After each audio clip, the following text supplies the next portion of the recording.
Hi Aquarius, welcome to your January 2023 Taroscope with me, Raphael from Reydiant Reality. It's an absolute pleasure to have you. Thank you so much for being here. Thank you so much for joining me. Here we are, January 2023, right? Here we go. We're going straight into it. Now, before we start, I just want to say a happy damn birthday to those of you that are celebrating this month. I hope you have a wonderful solar return, my fellow Aquarian.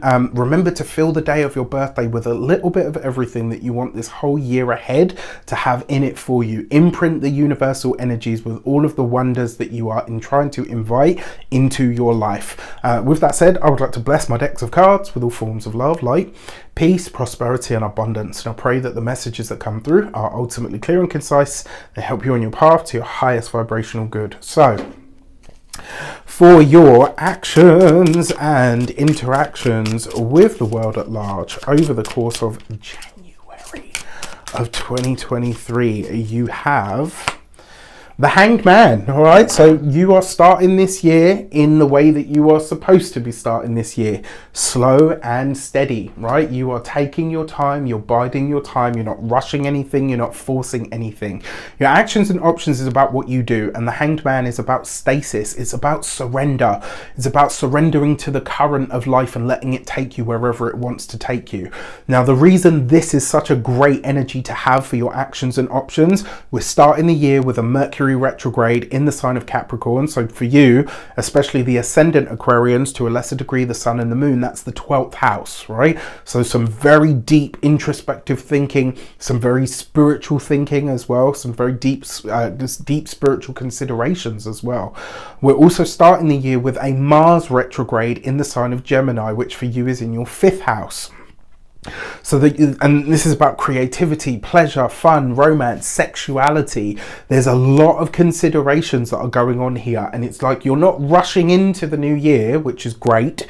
It means, one, in essence, you're working with the tide of energy that is available to you, and two, you probably listened to Rafi when he said it's going to be a slow start to the year.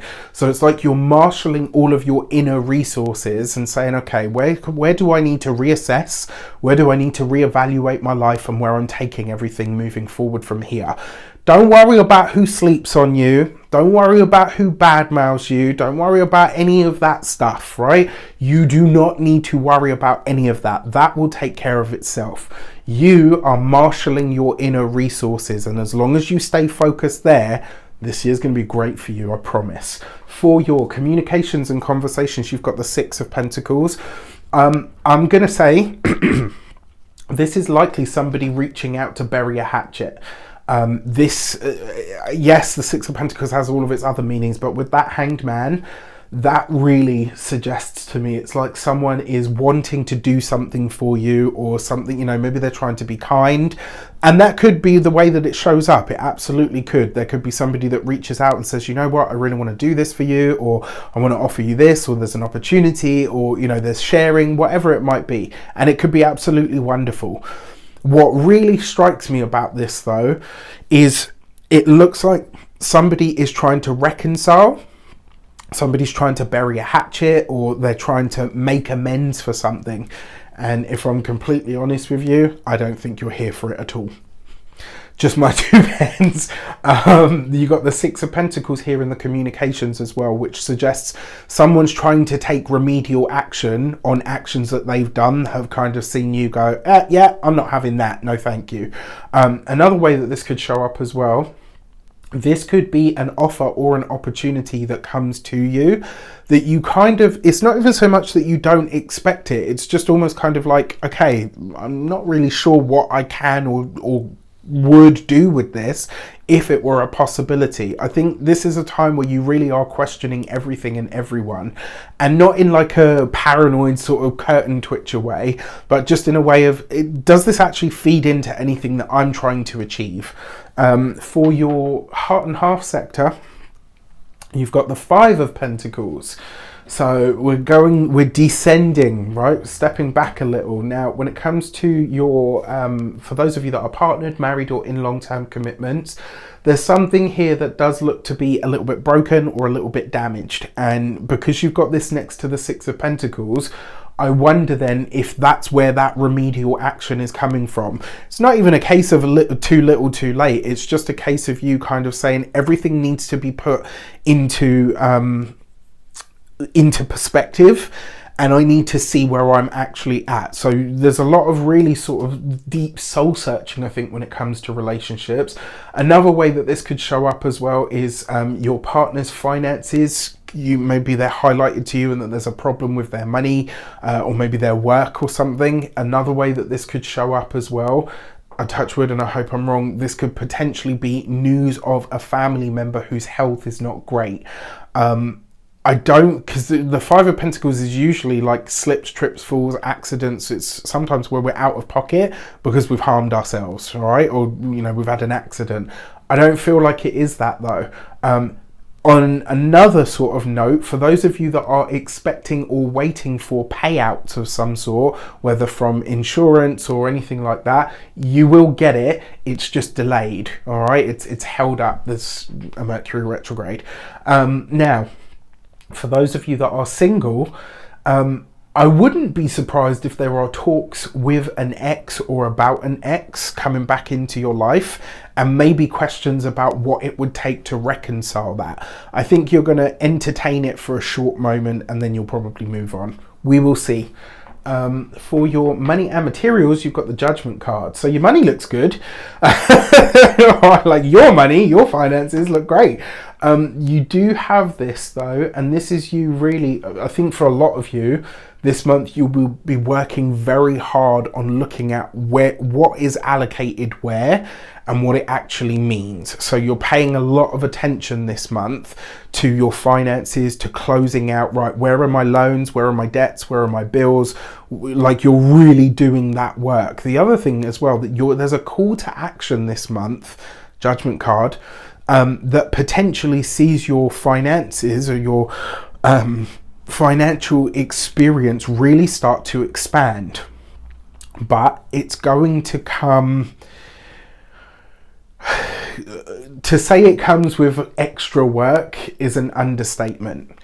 Like this year and this month particularly, I really do feel like your finances will improve.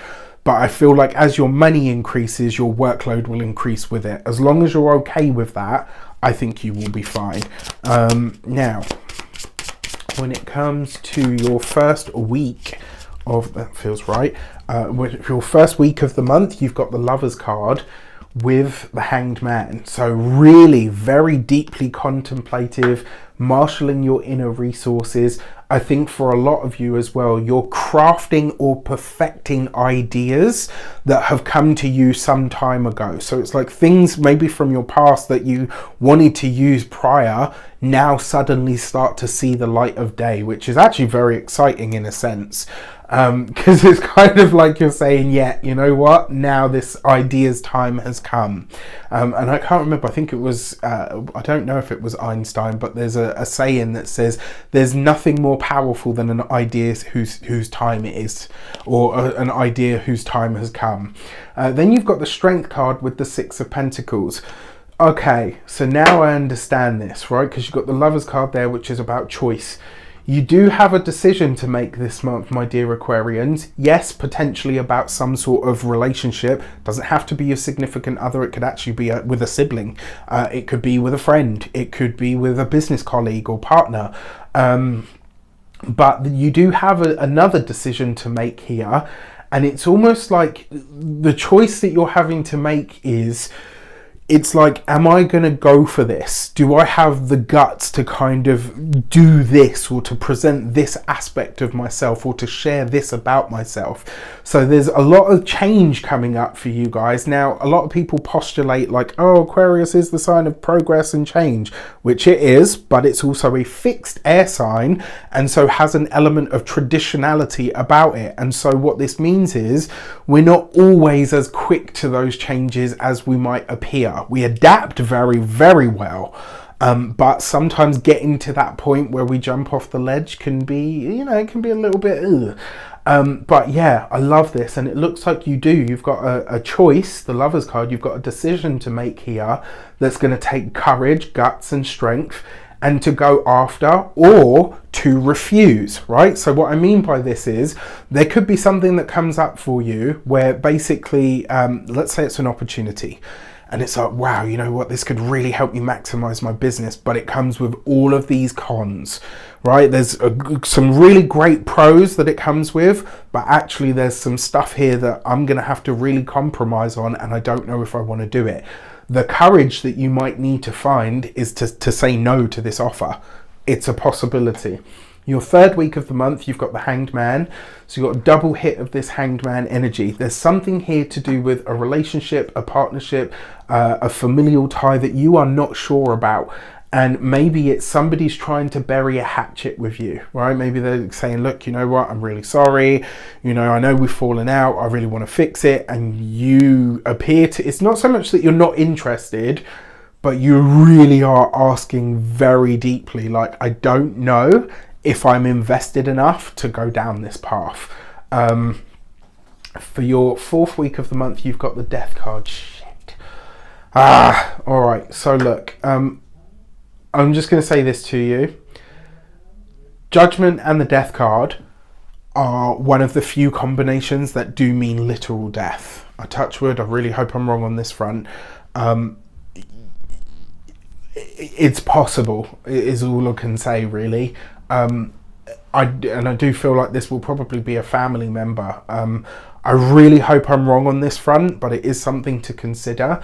Now, on the brighter end of the scale, this could literally see you releasing, getting rid of a debt, maybe something that you've been paying for that you kind of no longer feel is worth it. There's a release here around your finances, and I feel like once you get to the end of January, financially at least, you're going to be like, yes, now I'm set and I know what I'm doing. Like, there's this moment of release and you're kind of like, yes, this is a new financial destiny or a new financial outlook.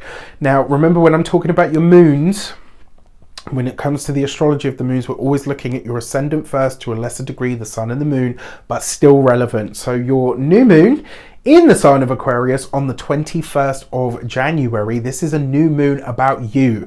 This is where you get to reset, restart, redo yourself. This is where you get a reboot.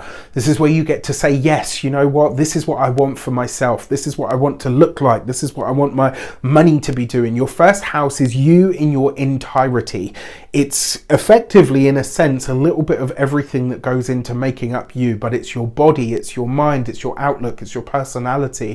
And so when you have a new moon in that space, especially if you're having your birthday the day before, the day of, or the day after this new moon, make a wish, right? Don't just set intentions, but make a wish and say, right, this is what I want for the year ahead. Use this new moon, right? Because it's right at that. I can't even remember. I think it's like, I don't know, I think it's like 1 degree of Aquarius. Excuse me. This is a very new moon. For this, you've got the gate 24 and returning.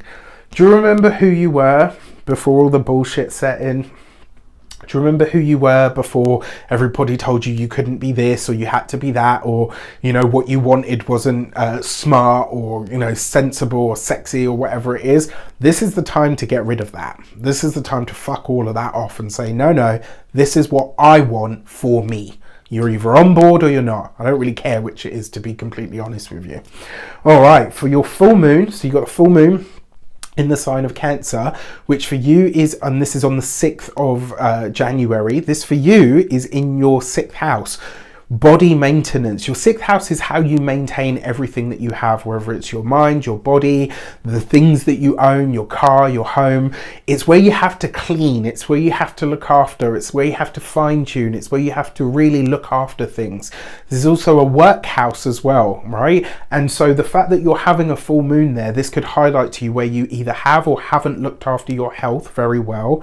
It will see you really, it will bring your your routines sharply into perspective, right? And full moon is not only a time of endings and completions, it's also a time of illumination where you get to see something exactly as it is. And so this might be a time where you look at your day-to-day habits and your routines and say, right, these suck and they have to go, right? Because it's through the trope of Cancer, you can be a bit more caring and a bit more loving with yourself, but it really is that tough love that's potentially needed. Now, your 6th house is also a house of enemies, so this could be a time where you realize that there's someone, or there has been someone in your midst that maybe doesn't necessarily mean you well, but you know how to deal with it moving forward. And your message for this is the Gate 44 and Scenting. This is not only a card of family and connections, it's a card of loyalty, and it's a card of trusting your instincts, and it's also a card of money. So this might show you, this full moon might actually reveal to you how you can make more money, or what you're doing that is stopping you from making the kind of money that you would like. With that said, I wish you an abundance of all of that good stuff. Happy New Year to you. Take care, and I'll see you soon.